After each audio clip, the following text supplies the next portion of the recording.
جی دیکھیں، فرانسیسی جو سابق وزیر اعظم ہے بائرو، اس نے اپنے آپ کو جو ہے اعتماد کے ووٹ کے لیے اس لیے پیش کیا کہ 2026 کا بجٹ آ رہا ہے، اور اس حوالے سے جو موجودہ حکومت کے اتحادی جماعتیں ہیں اور عوام ہے، ان میں کافی جو ہے بعض پوائنٹ کے اوپر جو ہے ہم دیکھ رہے ہیں کہ حکومت کے ساتھ اختلاف پایا جاتا ہے۔ یہاں پہ عوام کہہ رہی ہے کہ مہنگائی بڑھ رہی ہے، بے روزگاری بڑھ رہی ہے، اس کے ساتھ ساتھ جو سوشل بینیفٹ ہے وہ کم کیے جا رہے ہیں، قرضوں کا بوجھ جو ہے اس کو کم کرنے کے لیے اقدامات کیے جا رہے ہیں، اور ایک سخت بجٹ کی جو توقع کی جا رہی تھی، اور اس وجہ سے جو ہے جو سابق وزیر اعظم جو بائرو، انہوں نے یہ مناسب سمجھا کہ میں جو ہے اپنے آپ کو اعتماد کے ووٹ کے لیے پیش کرتا ہوں، اور اگر میں اس میں کامیاب ہو گیا تو میں ایک مضبوط پوزیشن پر ہوں گا، اور بجٹ کو جو پاس کرنے کے حوالے سے میرے پاس ایک اخلاقی جواز ہوگا، اور یہ وہ وجہ بنی تھی کہ جس کی وجہ سے جو ہے انہوں نے اعتماد کے ووٹ کی کال دی، اور پارلیمنٹ میں ہم نے دیکھا کہ اس کو اعتماد حاصل کرنے میں ناکامی ہوئی۔ اچھا، ووٹنگ کے نمبرز کیا رہے اور ان کی مخالفت میں جو ووٹ ڈالنے والے لوگ تھے اس میں کیا ان کے اپنے بھی لوگ شامل تھے؟ کوئی اپنے بھی ایسے تھے جنہوں نے کوئی وہ کیا کہتے ہیں اب نشیمن پہ بجلیاں گرائی تھی؟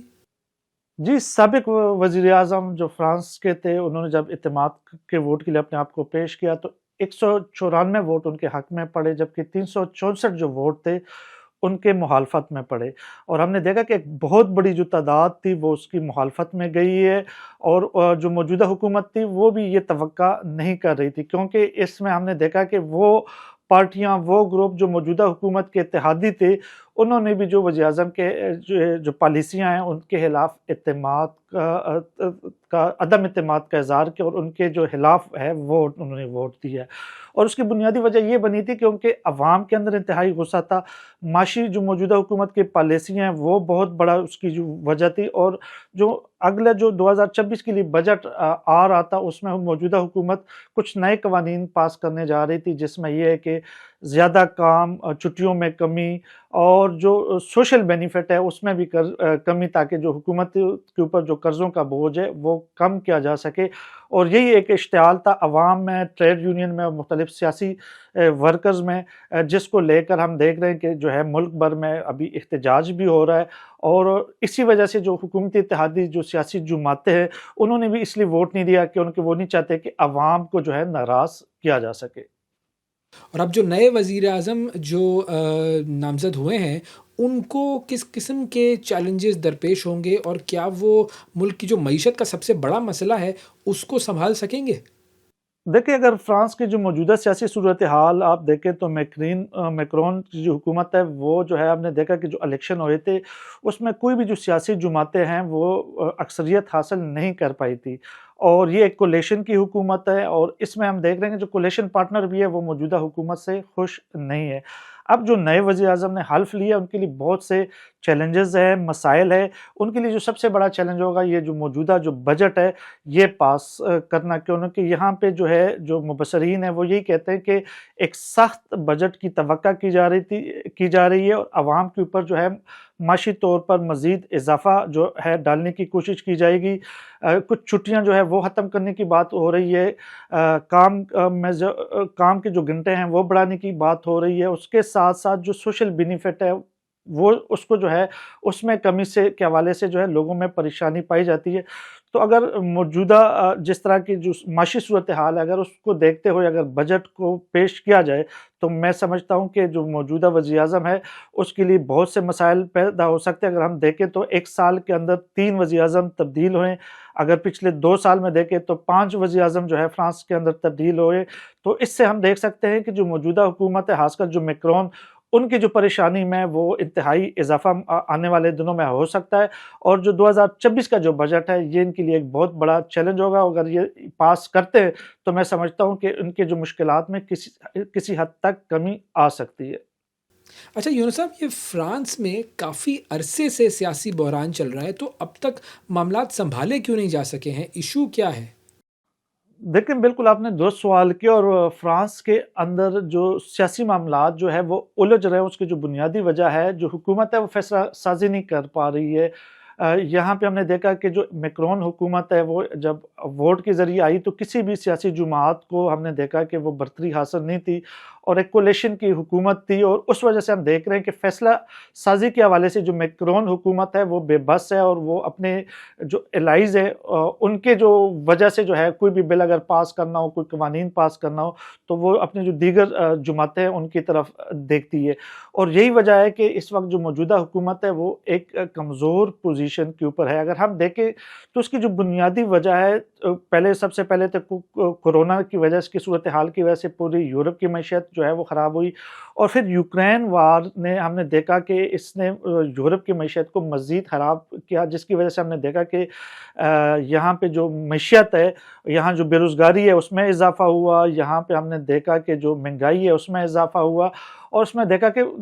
یورپین ممالک کے قرضوں میں بھی بہت زیادہ اضافہ ہوا۔ اور اب جب یہاں پہ یہ نیٹو کے لیے، اپنی افواج کے لیے ایک فنڈ نکالنے کے لیے، اس کے لیے جو سوشل بینیفٹ ہے اس کے اوپر کٹ لگانے کے لیے جب بات کر رہے ہیں، تو اس سے بھی عوام میں ناراضگی پائی جاتی ہے، اور اس کا جو فائدہ ہے آپ دیکھتے ہیں کہ انتہائی جو دائیں بازو کی جو سیاسی جماعتیں ہیں وہ اٹھا رہی ہے، اور وہ یہ کہہ رہی ہے کہ جو موجودہ پالیسیاں ہیں وہ جو ہے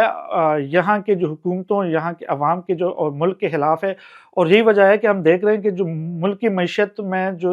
پوری یورپ میں ہم دیکھ رہے ہیں کہ وہ بہتری کے بجائے وہاں پہ مسائل پیدا ہو رہے ہیں، اور اس کی وجہ سے جو ہے ہماری جو لیفٹ پارٹیاں ہیں، ایکسٹریم رائٹ ونگ پارٹیاں ہیں، وہ اس کا فائدہ اٹھا رہی ہے۔ سیاسی طور پر اگر ہم دیکھیں تو پچھلے کئی سالوں سے جو ہے یورپ کے اندر جو انتہائی دائیں بازو کی سیاسی جماعتیں ہیں وہ اپنی گرفت مضبوط کر رہی ہے، اور فرانس کے اندر بھی اگر ہم دیکھیں تو اس وقت جو میری لپان کی جو سیاسی جماعت ہے وہ عوامی طور پر اس وقت اگر آپ جائزہ لیں تو وہ اس وقت جو پسندیدگی کے لحاظ سے سب سے سرفہرست ہے، اور میں سمجھتا ہوں کہ اگر معاشی مسائل کے اوپر موجودہ حکومت نے قابو نہیں پایا تو ان کے لیے آگے جا کر مزید مسائل پیدا ہو سکتے ہیں۔ بہت شکریہ ادا کریں گے، یونس خان صاحب ہمارے ساتھ موجود تھے اور بات ہو رہی تھی فرانس کی سیاسی صورتحال کی، بحران کے بعد بحران، وزیر اعظم کے بعد وزیر اعظم، اور اب ایک نیا وزیر اعظم، دیکھتے ہیں کہ معاملہ کیسے کنٹرول ہو پاتا ہے یا پھر کنٹرول ہوتا بھی ہے یا نہیں۔ اور اب پروگرام میں ہم رخ کرتے ہیں سویڈن کا، جہاں پر ایک بڑا ہی اہم قانون جو ہے وہ پاس ہونے جا رہا ہے، اور سویڈن جو ہے وہ بیسکلی کرمنل رسپانسبلٹی کی جو ایج ہے، یعنی کہ کسی شخص کے اوپر جرم کی ذمہ داری ڈالنے کی جو عمر ہے اس کو کم کرنے جا رہا ہے، کیونکہ وہاں کے جو نوجوان ہیں، بلکہ یوں کہیے کہ وہاں کے جو بچے ہیں وہ جرائم میں ملوث ہو رہے ہیں۔ اب کس طرح یہ معاملہ ہو رہا ہے، قانون کیا ہے، یہ پورا معاملہ ہم جانتے ہیں۔ زبیر حسین صاحب ہمارے ساتھ موجود ہیں، ہمارے کورسپونڈنٹ ہیں، سویڈن سے ہمیں جوائن کر رہے ہیں۔ السلام علیکم زبیر، بہت شکریہ آپ کا، پروگرام کے لیے آپ نے وقت نکالا۔ سب سے پہلے میں چاہوں گا کہ اگر آپ تھوڑا سا ہمیں یہ بتا سکیں کہ یہ جو سویڈن میں جرائم کی ذمہ داری کی جو عمر ہے وہ 15 سال سے کم کرنے کا جو منصوبہ سامنے آیا ہے، اس سے مراد کیا ہے، اور اب یہ عمر کتنی پروپوز کی جا رہی ہے، کتنی ہوگی یہ عمر؟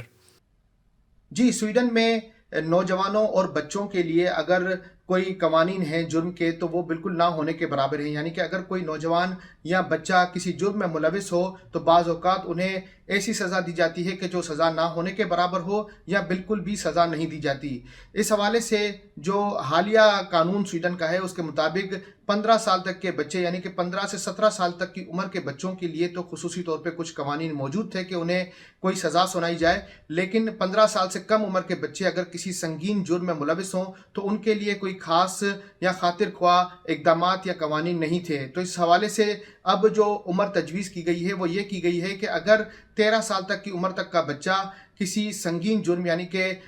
قتل یا پھر جو ہے وہ بم دھماکوں میں ملوث ہوا تو اسے جیل کی سزا سنائی جائے گی۔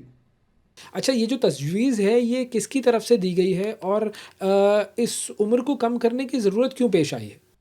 دیکھیں، یہ تجویز جو ہے وہ حکومتی اتحاد کی جانب سے ایک ڈیبیٹ آرٹیکل کے طور پہ سامنے آئی ہے، جس میں سویڈن کی جو اس وقت حکمران جماعت ہے مودریٹ پارٹی کے وزیر اعظم اولف کرسٹرسن، سویڈش ڈیموکریٹس کے سربراہ یمی اوکیسن، کرس ڈیموکراترنا یعنی کہ کرسچن ڈیموکریٹ کی سربراہ ایبا بوش اور لبرل پارٹی کی سربراہ سیمونا موہمسن کی جانب سے ایک ڈیبیٹ آرٹیکل کے اندر عارضی طور پر ایک قانون لانے کی تجویز پیش کی گئی ہے۔ اور یہ تجویز پیش کرنے کی سب سے بڑی وجہ یہ ہے کہ سویڈن میں گینگ وار کے بڑھتے ہوئے جرائم کی وجہ سے متعدد نوجوان اپنی جان کی بازی ہار چکے ہیں۔ اور یہ سلسلہ جو ہے وہ شروع ہوا ہے سال 2018 سے. یوں تو سویڈن میں فائرنگ کے واقعات ہوتے رہے، لیکن سال 2018 میں تقریباً 43 نوجوان اپنی جان سے گئے اور یہ سلسلہ بڑھتا گیا. سال 2022 میں تقریباً 62 ایسے نوجوان تھے کہ جو فائرنگ کے واقعات میں ہلاک ہوئے. سویڈن کا ایک ادارہ ہے جسے بروز فور بیگاندے کہا جاتا ہے، اس نے سال 2021 میں ایک ایسی رپورٹ پیش کی جس میں سویڈن کا موازنہ جو ہے وہ 22 یورپ کے دیگر ملکوں سے کیا گیا، جس کے مطابق سال 2000 سے لے کے 2019 تک جو یورپ میں ہلاکتیں ہوئیں اس میں سویڈن جو ہے وہ سر فہرست رہا. یعنی کہ سویڈن کو ایک خطرناک ملک قرار دیا گیا کہ یہاں پر تقریباً جو ہے وہ نوجوانوں کی ہلاکتیں دیگر یورپ کے مقابلوں میں فائرنگ کے نتیجے میں زیادہ ہوتی ہیں. سویڈن میں اس وقت گینگ وار جو ہے وہ پیک پر ہے اور بہت سے جو گینگز ہیں ان کے سربراہ جو ہے وہ بیرون ملک رہ کے جو ہے وہ نوجوانوں کے ذریعے یہاں پر ہلاکتیں کرواتے ہیں، ایک دوسرے کے لوگوں کو مرواتے ہیں. یہاں جو ہے وہ اس حد تک تو چیزیں ایکسیپٹیبل تھیں کہ نوجوان جو گینگ میں ملوث تھے وہ ایک دوسرے کو نقصان پہنچاتے تھے، لیکن اب ہوا یہ ہے کہ گینگ میں ملوث لوگوں کی فیملیز بھی جو ہے وہ محفوظ نہیں ہیں. یعنی کہ جو گینگ میں ملوث لوگ ہیں ان کے کچھ رشتہ داروں کی جو ہے وہ ہلاکتیں سامنے آئی ہیں. حالیہ دنوں میں ایک ایسا معاملہ بھی سامنے آیا تھا جس میں کہ گینگ وار کے افراد نے اپنے مخالف گروپ کے ایک شخص کی جو ہے والدہ کا فائرنگ کر کے جو ہے وہ ہلاکت کا واقعہ رونما کیا، جس کے بعد جو ہے وہ جو رشتہ دار ہیں گینگ وار کے اندر ملوث لوگوں کے وہ بھی محفوظ نہیں رہے. تو اگر بات کی جائے سویڈن کے شہر مالمو کی تو مالمو یہاں پر کسی حد تک جو ہے وہ جرائم کا گڑھ رہا، لیکن اب یہ بڑھتے بڑھتے سویڈن کے دارالحکومت اسٹاک ہوم تک پہنچ گیا ہے. سال 2025 کی اگر ہم بات کریں تو سال 2025 میں اب تک کی جو تفصیلات ہیں اس کے مطابق 140 مقامات پر دستی بموں سے حملے ہوئے ہیں، جبکہ 114 واقعات فائرنگ کے ہوئے ہیں، جس میں 38 افراد اپنی جان سے گئے ہیں. تو یہ اس طریقے کے واقعات تھے جس کی وجہ سے حکومت نے یہ عارضی قانون کی تجویز دی ہے اور 13 سال کی عمر کے جو بچے ہیں ان کو اگر کسی بھی اس طرح کے سنگین مقدمات میں نامزد کیا جائے گا یا ان کے اوپر جرم ثابت ہوگا تو انہیں جیل میں بٹھایا جائے گا. اچھا، میں چاہوں گا کہ اگر آپ تھوڑا سا ہمیں یہ بھی سمجھا سکیں کہ جرائم پیشہ گروہ جو ہیں وہ کس طریقے سے بچوں کو اپنے ساتھ شامل کرتے ہیں، ان کا کیا طریقہ کار ہوتا ہے؟ دیکھیں، یہ جو کرمنل نیٹ ورک ہیں وہ بچوں کو آن لائن ایپس، جو سوشل میڈیا کی ایپس ہیں اس کے ذریعے جو ہے وہ ریکروٹ کرتے ہیں. ان کو مختلف قسم کے انسینٹیو یعنی کہ ان کو پیسے کی لالچ دی جاتی ہے. کچھ بچوں کو جو ہے وہ نام کی لالچ ہوتی ہے کہ وہ اپنے جو ہے وہ جرأت اور ہمت کا مظاہرہ کرے. تو 18 سال سے کم عمر کے بچوں کے لیے جیسے سوشل میڈیا کی عام ایپس ہیں وہ پہلے استعمال ہوتی تھیں، لیکن اب چونکہ پولیس نے ان کو کنٹرول کرنا شروع کیا ہے تو انہوں نے انکرپٹڈ ایپ یعنی کہ سگنل اور ٹیلی گرام کا سہارا لیا ہے اور آن لائن بچوں کو یا تو گیمنگ ایپس کے ذریعے جو ہے وہ ریکروٹ کیا جاتا ہے، یا پھر جو ہے کچھ بچے جو آلریڈی گینگز کے اندر شامل ہیں ان کی مدد کے ذریعے نئے بچوں کو گینگز کے اندر لایا جاتا ہے. یہاں پر عوامی حلقوں میں یہ بات عام ہے اور لوگ یہ سمجھتے ہیں کہ سویڈن میں چونکہ اسکول میں یونیفارم نہیں ہے تو یونیفارم نہ ہونے کی وجہ سے یہاں پر برانڈ کا کلچر ہے، یعنی کہ بچوں کو مہنگے برانڈ جو ہے وہ شو آف کرنے کی عادت ہو گئی ہے. اور یہ بچے چونکہ کچھ غریب گھرانوں سے ہوتے ہیں یا کچھ ایسی امیگرینٹس فیملی سے ہوتے ہیں کہ جن کے پاس بچوں کی تعداد گھر میں زیادہ ہو اور پیرنٹس کے پاس جو ہے وہ اتنی انکم نہ ہو کہ وہ بچوں کو 200 یا 300 یورو کا ایک برانڈڈ جیکٹ لے کے دیں یا پھر ان کو برانڈڈ جوتے لے کے دیں. تو یہ بچے جو ہے وہ اسی طریقے سے جو ہے وہ اپنی ضروریات پورے کرنے کے لیے ان تمام کرمنل نیٹ ورک کا سہارا لیتے ہیں اور اپنی ضروریات پوری کرتے ہیں. اور زبیر، یہ جو بچے یہ جو کرمنلز کی طرف سے یوں کہیے کہ ریکروٹ کیے جاتے ہیں تو یہ بچے کس طرح کے جرائم میں ملوث ہوتے ہیں اور بچوں کی طرف سے جو جرائم کیے جاتے ہیں ان کی تعداد یا شرح کیا ہوتی ہے؟ دیکھیں، شروع میں تو بچوں کو جو ہے وہ ایک اس طریقے کے نیٹ ورک کے لیے استعمال کیا جاتا ہے کہ جہاں پر ان کو جو ہے وہ ڈرگس یعنی کہ منشیات کو بیچنا اور ایک جگہ سے دوسری جگہ، ایک شہر سے دوسرے شہر لے جانے کے لیے استعمال کیا جاتا ہے. اس کے بعد رہتے رہتے بچوں کو جو ہے وہ کچھ اس طریقے کے ٹاسک دیے جاتے ہیں کہ جس میں بم دھماکے ہیں یا کسی کی ہلاکت. تو یہ تمام تر چیزیں سامنے آئی ہیں اور بچوں کو نہ صرف جو ہے وہ ان نیٹ ورک کی جانب سے پیسوں کی لالچ دی جاتی ہے، بلکہ بعض اوقات یہ بھی چیزیں دیکھنے کو سامنے آئی ہیں کہ بچوں کو جو ہے وہ ہراساں کیا جاتا ہے، انہیں دھمکایا جاتا ہے کہ اگر آپ نے یہ کام نہیں کیا تو ہم آپ کے کسی اہل خانہ کو جو ہے وہ نقصان پہنچائیں گے. تو بچے اس طریقے سے جرائم پیشہ بنتے ہیں اور جرائم نیٹ ورک کا حصہ بن جاتے ہیں، اور ان کے لیے اس دلدل سے باہر آنا مشکل ہو جاتا ہے. اچھا، کیا سویڈن میں جرائم میں ملوث جو بچے ہیں ان کے لیے کوئی خاص قوانین ہیں، کوئی خاص جیلیں وغیرہ ہیں؟ دیکھیں، سویڈن میں اس وقت جو ہے وہ بچوں کے لیے کوئی جیلیں نہیں ہیں. یعنی کہ اگر 15 سال سے کم عمر کے بچے سے کوئی جرم سرزد ہوتا ہے، یا اگر وہ کسی گینگ میں یا کسی نیٹ ورک کا حصہ پایا جاتا ہے، تو اس کے لیے پولیس کے پاس اختیار نہیں کہ وہ کوئی کیس رجسٹر کر کے اس کے اوپر تحقیقات کریں یا بچوں کو جو ہے وہ لاک اپ کیا جائے. اس کے بجائے یہاں پر سوشل سروسز کو کیس دیے جاتے ہیں، اور سوشل سروسز بچوں کی ہر ممکن مدد کرنے کی کوشش کرتی ہے کہ وہ جرائم سے باہر نکل کے ایک عام انسان کی زندگی گزارنے کے لیے اور اپنا مستقبل بہتر بنانے کے لیے کوششیں کریں. اس کے علاوہ اگر بات کریں کہ 15 سال سے 17 سال تک کی عمر کے بچے اگر کوئی جرم کرتے ہیں تو بعض اوقات انہیں چھوٹا مائنر سا جو ہے وہ آپ سمجھے کہ سزا دی جاتی ہے، کیونکہ یہاں پر عمدم شربات یعنی کہ ینگسٹر ڈسکاؤنٹ کی بنا پر بچوں اور نوجوانوں کو معاف کر دیا جاتا ہے یا کم سزائیں دی جاتی ہیں. اگر 15 سے 17 سال کا بچہ جرم کرتا ہے تو بعض اوقات اسے ٹریکنگ ڈیوائس لگا کر وہ ایک مخصوص ایریے کے اندر رہنے کا کہا جاتا ہے، اور مختلف جگہوں پر اس کا جانا منع ہوتا ہے. دوسری یہاں پر دوم وارڈ ہوتا ہے کہ جہاں پر 15 سال سے 17 سال کے بچے اگر کسی سنگین جرم میں پائے جاتے ہیں تو ان کو وہاں پر رکھا جاتا ہے، اور ان کی ذہنی نشوونما جو ہے اس کو بہتر بنانے کے لیے اور جرائم سے دور رکھنے کے لیے کوششیں کی جاتی ہیں. تو اب اس قانون کے حوالے سے عوامی رد عمل اور جو سماجی رد عمل ہے وہ کیا سامنے آیا ہے؟ یہاں پر اگر بات کریں کہ عوام کا جو رد عمل ہے وہ یقینی طور پہ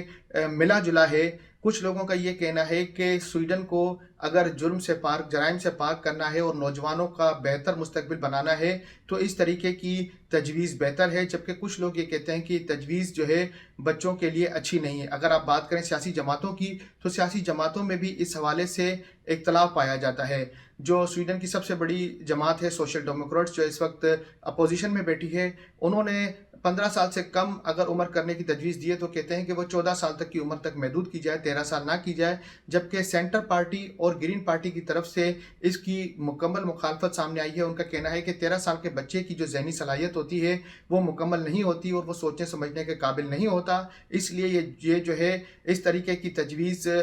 بچوں کے جو ہے وہ ان کے حقوق کے خلاف ہے. اور چائلڈ کنونشن، چونکہ سویڈن جو ہے وہ چائلڈ کنونشن سائن کرنے والا پہلا ملک ہے اور یہاں پر بچوں کے حقوق پوری دنیا میں سب سے زیادہ مانے جاتے ہیں، تو اس وجہ سے ان سیاسی جماعتوں نے اس کی بھرپور مخالفت کی ہے. دوسری جانب جو انسانی حقوق کی تنظیمیں ہیں اور بچوں کے حقوق کے حوالے سے کام کرنے والی تنظیمیں ہیں، انہوں نے بھی اس کی جو ہے مخالفت کی ہے. اور یہاں اگر بچوں کی بات کی جائے تو مختلف میڈیا سروے ہیں جن کے مطابق چند بچوں کا یہ کہنا ہے کہ اگر کوئی بچہ 13 سال کی عمر میں جرم کرتا ہے تو اس کا مطلب اسے 13 سال کی جرم کے مطابق سزا بھی ہونی چاہیے. اور فائنلی زبیر یہ بھی بتائیے گا کہ یہ جو نیا قانون ہے یہ کب سے لاگو ہوگا؟ دیکھیں، اس قانون کی اب تک صرف تجویز پیش کی گئی ہے، یعنی کہ اس کے لیے مکمل طور پر پارلیمنٹ سے جو ہے اس کا اعتماد کا ووٹ لیا جائے گا اور اس کو پارلیمنٹ میں اپروو کیا جائے گا. اگر یہ قانون منظور ہو جاتا ہے تو اگلے سال 1 جولائی 2026 سے اس قانون کا نفاذ کیا جائے گا اور خصوصی طور پر بچوں کے لیے علیحدہ جیلیں بنائی جائیں گی. بہت شکریہ ادا کریں گے. زبیر احمد صاحب ہمارے ساتھ موجود تھے، ہمارے کورسپونڈنٹ سویڈن سے ہمیں جوائن کر رہے تھے. کرمنل رسپانسبلٹی کی ایج وہاں پر 15 سال سے کم کی جا رہی ہے. جو چائلڈ کرائمز ہیں وہ اتنے زیادہ بڑھتے جا رہے ہیں. ناظرین، آج کے پروگرام میں اتنا ہی. کل آپ سے دوبارہ ملاقات کریں گے ورلڈ وائز میں. اس وقت تک کے لیے اجازت دیجیے. اللہ حافظ.